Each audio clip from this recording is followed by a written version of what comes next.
Wanted to talk to you about your photography and we get some inspiration for collaborating with you. I'm really excited about this. I think that crossing the boundaries between just visual art and adding music and creating beyond that is, I think it's pretty fantastic.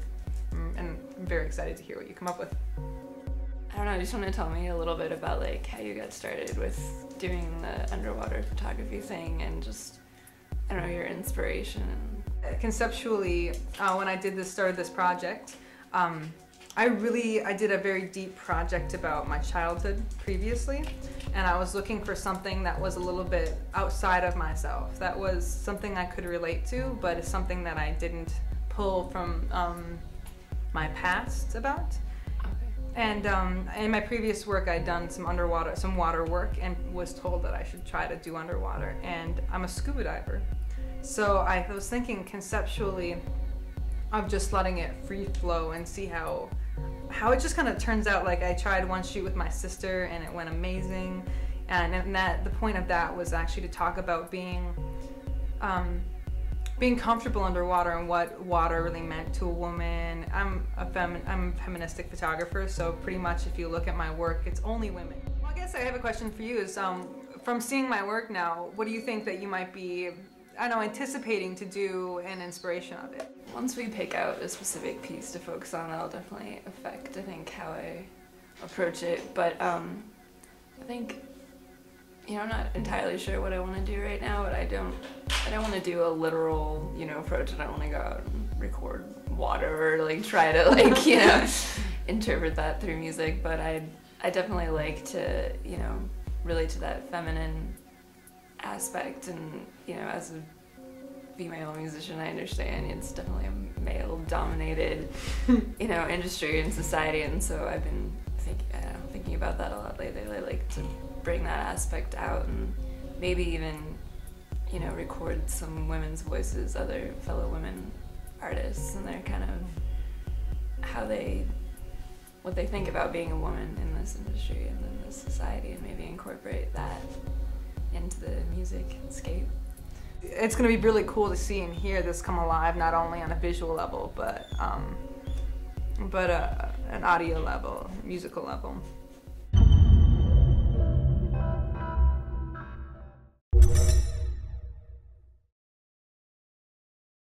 Let's talk about your sculpture, Dragon Breath. It started as a drawing. I was designing exhibits at the Historical Society, and the job entailed a seemingly endless parade of meetings and more meetings and meetings to decide when the next meeting was going to be. And in order to stay conscious, I had to do something, and so I started doodling. And then I collected the doodles and started doing works based on the doodles, and a drawing emerged from that process, and it was a drawing of this sculpture. So if you were to describe this work, what would you say it represents? The title came after the piece was done. It just kind of made sense that's what it looked like, but at the time, the only real reference to anything that anyone else would know would be occasionally while I was working on this piece, I was thinking of the song Lowrider. It became an exercise of almost kind of like meditation. That's my form of it anyway.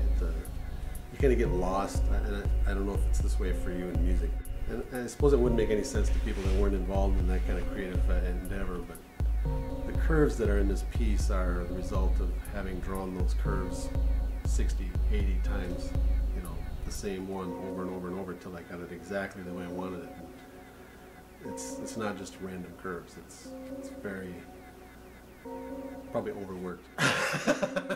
When you've heard about the idea of composing music based on somebody's art, how did that strike you?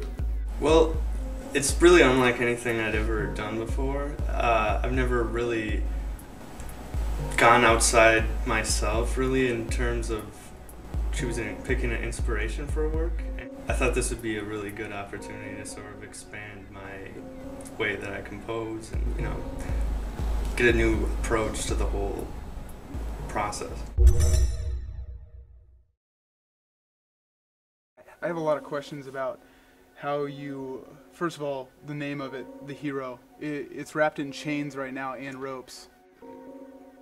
There could be a reference in the chains and ropes to the kind of slave figures of Michelangelo, which are heroic in their efforts to escape from the rock, for instance. But more than anything, it has to do with the fact that a hero is an enduring image for us, and that is a torso of a heroic figure. And it's the part that has survived of all antiquities over time. The limbs tend to get whacked off and the torso remains. So ultimately the subject of the hero is not so much a heroic quality to humanity, it's more of the effect of time on human existence. When you look at hero, how does that mission strike you?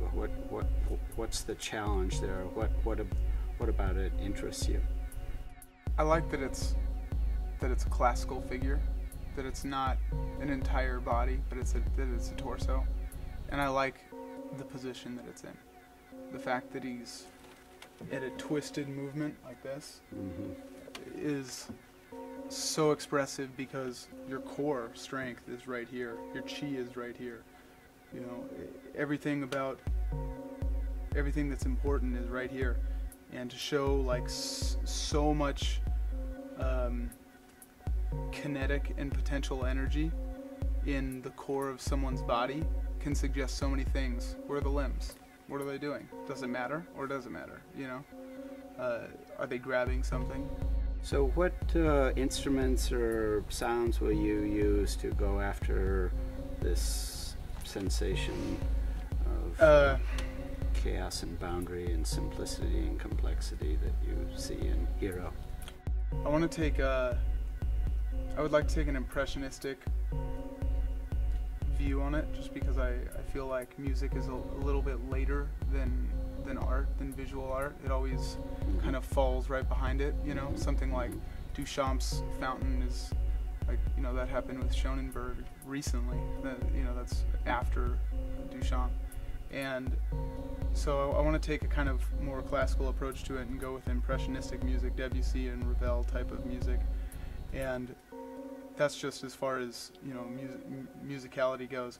But I want to get some samples of the bronze and of tools that you use. If I can take any of that back to my studio and sample those sounds to create a percussive outline. Then also there's a lot of obviously brass instrumentation that I would love to use just to you know, be right out there.